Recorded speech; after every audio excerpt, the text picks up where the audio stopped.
Avant de vous dévoiler la tendance astrologique pour cette semaine, je vais vous parler de Saturne. Saturne est la 6e planète de notre système solaire par ordre d'éloignement au Soleil et la 2e plus grande par la taille et la masse après Jupiter, qui comme elle est une planète géante gazeuse. Cette planète tourne tellement vite sur elle-même qu'elle ses pôles sont aplatis par la force centrifuge.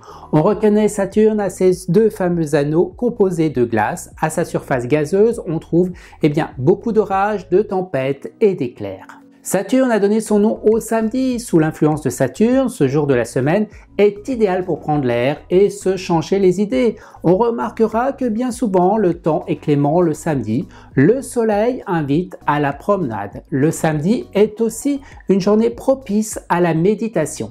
Après un peu de calme et d'introspection, on prend de meilleures décisions.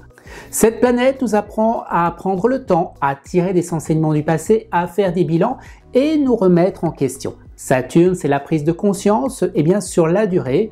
Sous l'influence de cette planète, on ne peut pas se précipiter. Il faut de la mesure, de la sagesse, de la prudence pour ne pas commettre d'erreurs. Saturne fait donc partie des planètes lentes. Elle met 2 ans et demi pour parcourir un signe. Cette planète met donc un peu plus de 28 ans pour faire le tour complet du zodiaque.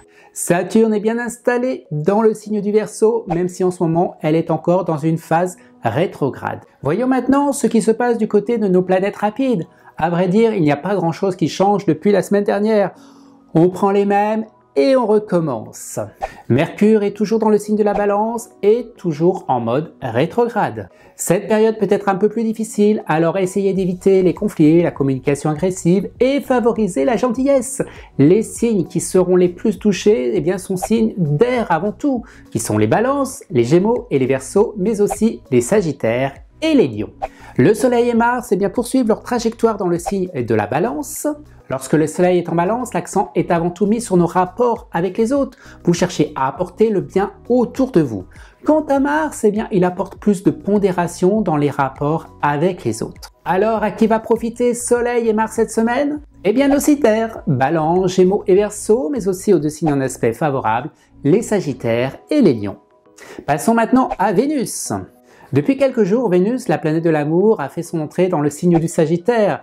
Et lorsque Vénus est en Sagittaire, elle a besoin d'espérance pour croître. C'est une vraie cigale en amour.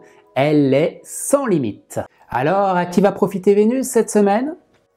À nos signes de feu, qui sont les Sagittaires, les Béliers et les Lions, mais aussi aux 2 signes en aspect favorable, les Balances et les Verseaux. Voilà, on a fait un petit tour des différentes planètes importantes. Alors avant de vous quitter, voici mon top 3 des signes de cette semaine. La 3e position pour vous les Verseaux, 2e position pour les amoureux, les Sagittaires et la 1re position pour le signe vedette, la Balance. Si vous souhaitez en savoir plus sur votre tendance astrologique pour cette semaine, signe par signe, je vous invite à retrouver toutes mes prévisions astrologiques directement sur mon site internet ou bien sur mon Instagram.